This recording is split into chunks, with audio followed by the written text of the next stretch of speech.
Methamphetamine and sexual health. Methamphetamine is a man-made drug, a more potent form of amphetamine. In 1887, amphetamines are first synthesized, and in 1919, methamphetamine, a stimulant, is developed by a pharmacologist in Japan. The drug alleviates fatigue and produces feelings of alertness and well-being. There are 3 different forms distinguished by appearance: crystalline, powder, and base liquid. There are 3 current types of methamphetamine, which are levomethamphetamine, which raises blood pressure and causes rapid heartbeat. Shakes, tremors, and stomach cramps are more common physical effects. Dextrolevomethamphetamine, which is very popular during the 1960s. It has to be injected to get the desired rush and produces the same side effects as levomethamphetamine. Dextromethamphetamine is the most current among them both. It increases heart rate, blood pressure, body temperature, and rate of breathing, and dilates the pupils, and has fewer adverse side effects than other types.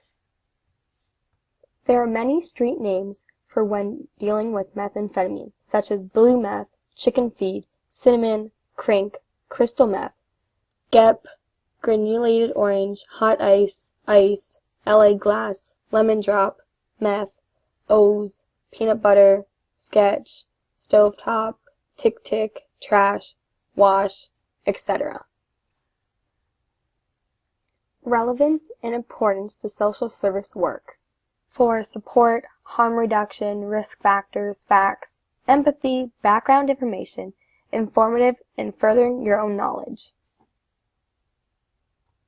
Psychopharmacology. As you can see in these pictures, this is what happens to your physical appearance when you use and abuse methamphetamine for many years. There are many effects when dealing with methamphetamine that are both acute and chronic. When dealing with acute, which is short-term, it can create euphoria/rush, which is a feeling or state of intense excitement and happiness, increased activity and attention, decreased fatigue and appetite, anxiety, confusion, nausea, dilation of pupils, insomnia, and disturbed sleep patterns, rapid irregular heartbeat, and hypothermia. When dealing with chronic, which is long-term, it can create addiction, psychosis including paranoia, hallucinations, delusions, insomnia, anhedonia, inability to feel pressure, deficits in thinking and motor activities, increased distractibility, memory loss, mood disturbances, brain damage, similar to Alzheimer's, epilepsy, or stroke, lowered resistance to illness, severe dental problems, malnutrition and weight loss, physical appearance destroyed, destruction of tissue of nose if sniffed, respiratory problems if smoked, and risk of disease if injected. When dealing with methamphetamine and the physical effects, it can really take its toll on your body and your appearance. While on a meth high, your brain makes the users feel more confident, attractive, and desirable, when in reality the drug is changing their physical appearance and working to make them unattractive. When meth is abused, it causes the destruction of the tissues and the blood vessels, inhibiting the body's ability to repair the damage it created. When abusing the drug for so long, acne soon appears, sores take longer to heal, and the skin loses its luster and elasticity, making the user appear older than their actual age given. Meth mouth is a term that is defined by broken, dislocated, and rotting teeth. The reason why methamphetamine causes damage to the mouth is because the methamphetamine dries out the salivary glands, which allows the mouth's acids to eat away at the tooth enamel.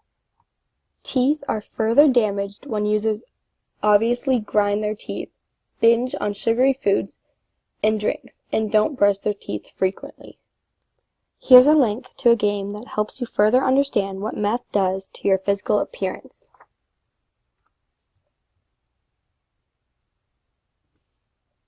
So you just pick up the tweezers, grab it to a body part that you're interested in, pick it up and bring it to a tray, and it should say what it does. So, for example, hair, the toxic chemicals in meth combined with malnutrition and a user's obsessive picking can cause hair to fall out. If you want to see what the other ones are, the link will be in the slides.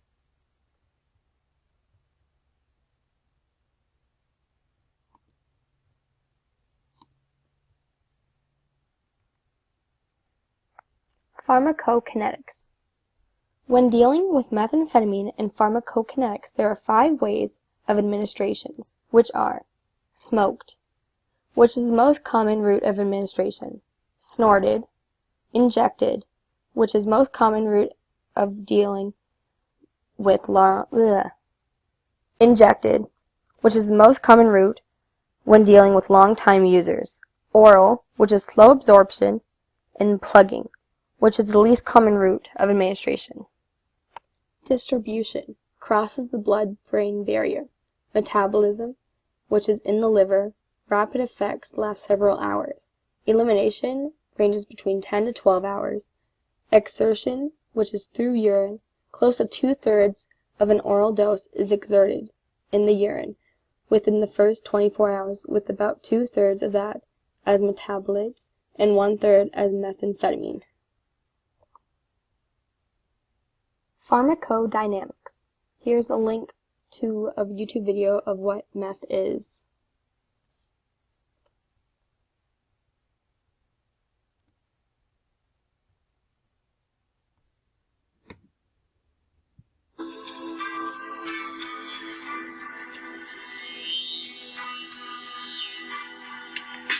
Potent, easy to obtain, and viciously addictive, methamphetamine is one of the most dangerous drugs in the world. Meth creates a powerful rush by increasing the feel-good effects of dopamine and the high-energy fight-or-flight effects of norepinephrine. Meth users often binge for days or even weeks, going without sleep until their body's store of dopamine runs out. Unfortunately, when dopamine runs out, you no longer feel the euphoric effects of meth. However, you do still experience the high-stress effects of norepinephrine. This is called tweaking, a period where users become delusional, paranoid, depressed, and often violent. Tweaking is followed by a crash, where users sleep for 2 to 3 days straight. As users continue the cycle of binging, tweaking, and crashing, it becomes harder and harder to control use.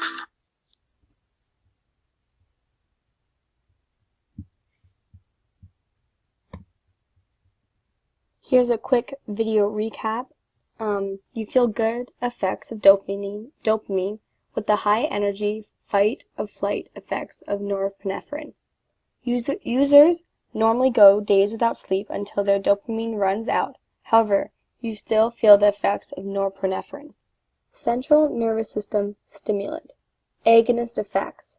Increases synaptic levels of neurotransmitters such as dopamine stimulant psychosis and perception disturbances, norepinephrine, which is responsible for alerting and anesthetic effects, and serotonin, which is responsible for delusions and psychosis. Reuse of dopamine, serotonin, and norepinephrine. Toxicity. Neurotoxic, which is the death of neuron cells. Metabolic activation, higher toxic levels of high temperatures, altered behavioral and cognitive function, causes central nervous system stimulation that can cause euphoria. High doses can induce irreversible central nervous system changes, leakage of blood-brain barrier, hypothermia, which is high body temp, and permanent psychosis. In the diagram below, it shows examples of acute and chronic when dealing with behavioral and psychological.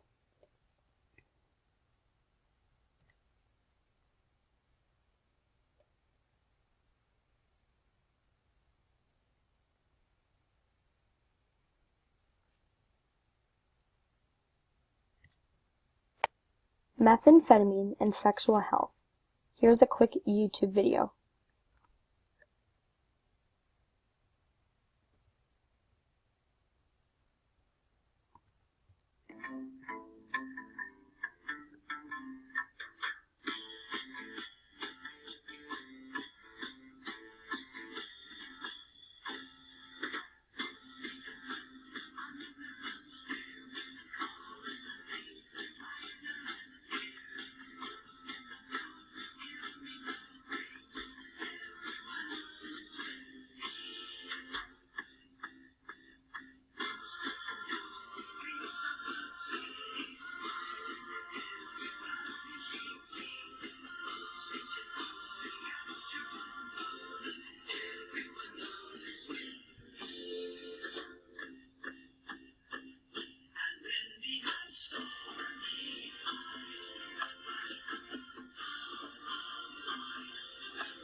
Prostitution.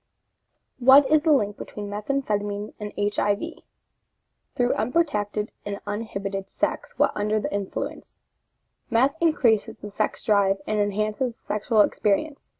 The euphoria feeling means that safer sex is often discarded, while higher risk sexual activity increases greatly. Other health risks associated. People can risk getting other STIs such as syphilis, gonorrhea, hepatitis A and B, herpes, and chlamydia. Blood-borne infectious diseases can be transmitted by using meth depending on how it's used. Smoking and snorting. Pipes can be damaged and cause damage and bleeding from the lips. Sharing the pipe often results in the blood going into someone else's lips. The lining of the nose can also bleed onto the straw, and sharing the straw results in blood finding a way into someone else's nose, which results in hepatitis C. Hep C survives well in dried blood exposed to air, therefore increasing the risk of transmission when sharing drug paraphernalia. The Meth Project. The Meth Project is a large-scale prevention program aimed at reducing meth use through public service messaging, public policy, and community outreach. They work to reduce substance abuse among adolescents by supporting families and engaging with teens.